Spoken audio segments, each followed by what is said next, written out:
On today's episode, I have a bit of a treat for you. After recording with each of my guests, I've asked them to share one hot take or thought about technical leadership. They had all throughout their recording session to think through what they wanted to highlight, and I gave them 1 minute to share their nuggets of wisdom. This episode is all of those different recordings put together in one space. So let's go through them all. First up, Nick Silkey. Nick came on during episode 1 as the person who took the technical management leadership track. He focused on the reasons he chose the track, like getting to invest in people and watch them grow. Let's listen to what he thought after episode 1. My hot take, regardless of these two career tracks, there's an almost very timeless component around communication, collaboration, partnership, influence that has nothing to do with Six Sigma, safe, agile, containers, AIML, like all that other stuff is just kind of noise. I mean, it's important to our role, but there is that Venn diagram between the two career tracks is extremely timeless. There's a reason why we read books that were written in the 80s that guide us today on like how to be successful in like technical organizations. Next up, Martin Smith. Martin also was on during episode 1 as the person who took the technical individual contributor leadership track. He focused on how he helps build strong systems with a high-level view and how he gets moved from team to team to make them stronger technically. Here's his hot take after episode 1. I think I'm going to use the one that I had put on our notes, which is put your own mask on first. You can't be an effective leader if you're either disengaged yourself or you have something going on or whatever the circumstance may be. Put your own mask on first. During episode 2, I talked with Matt Butcher, CEO at Fermion.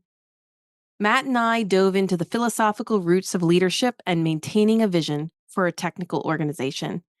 It's definitely worth a listen if you have time. Let's hear what Matt thought after episode 2. My one hot take is that as the leader, you don't need to be the smartest person in the room. In fact, you shouldn't even strive to be the smartest person in the room.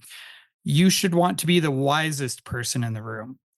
And a wise person is the person who wants to take input from lots of people, educate themselves, help other people self-educate in a sort of non-dogmatic way, and walk out of the room having made a better decision together than any one of you would have made when you walked into the room.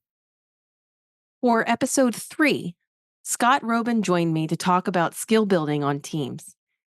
We dug around in this topic from all angles, including how to encourage people who might push back on doing professional development. Again, a great episode to listen to. Here's Scott's hot take after episode 3. My hottest hot take would be you've got to know the people on your team. It's about more than your organizational structure, more than the technology or products that you deal with. You have to know how people are motivated, what they care about in the office, outside the office. It's not if you want to be a leader, you have to invest in people and what they care about, what they think about, and take that as part of their whole being and see how that impacts, what are they going to do with other people on the team, what other family and other care and responsibilities they have outside the office. Know your people. It's a must-have. It's not optional as a leader.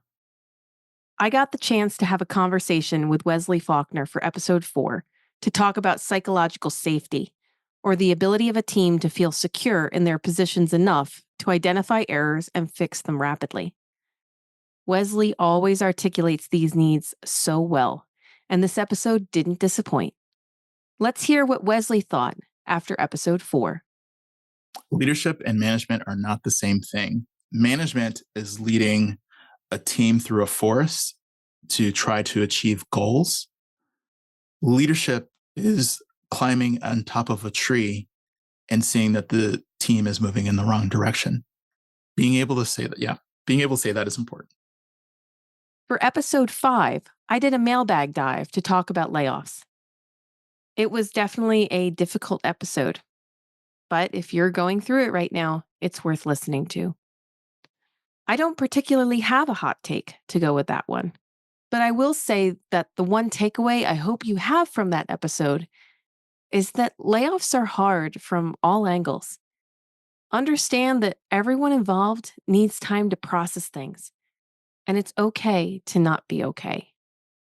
It takes all of us different levels of time or different pieces of time to be able to go through and react to things and process them. Do what you need to do to find equilibrium again. And if you're the leader who had to do it, yes, this includes you too. Maybe you had a little more time to process it, but you still had to go through and do the hard thing. So take the time and do what you need to do to find equilibrium again. And last, but certainly not least, Boyd Hemphill did a wide-ranging chat with me for episode 6. Boyd and I are good friends, and we always have a long conversation. So I highly recommend listening in. He did accidentally give away his initial hot take during the end of the chat, which you can find at the end of the episode. But we recorded another one just for you. So here it is. I'd like to get something out of my head and out into the world. I've posted on LinkedIn about this a few times, but I really believe that as leaders, we should be thinking in 2 systems. There's a system of software that we produce, and that's what everyone, the system is down. Okay, so we get the DevOps people to go and push the DevOps buttons and the system is back up, whatever, right? Yeah. But there's an entire system that's producing the software. And when you start thinking about like the theory of constraints, Eliyahu Goldratt, Gene Kim's the Phoenix Project, and what have you, we do not provide ourselves the ability to bring engineering rigor to that human system. And Conway's law tells us that if our human system sucks, our software is going to suck. So I think we're going about the problem wrong. A lot of the innovations we have around builds and all this other stuff is great. However, if we're not really looking at how we're communicating, how the humans are building the software, and everything that goes into that, from the quality of a stand-up to the quality of a team retrospective, we're not going to get the product that we want.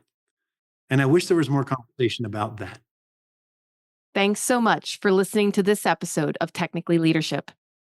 I plan to keep doing these periodically, these episodes with a hot take from all of my guests. So let me know what you think of the format. I'm curious to hear what you think. Feedback is a gift that I treasure, so reach out to me on Blue Sky, LinkedIn, the Packet Pushers Slack, or through the Packet Pushers follow-up form at packetpushers.net. Links to all of those spots are in the show notes. Share this episode with your friends and colleagues, and let me know if you have someone you think I should talk with about leadership. For now, though, go lead.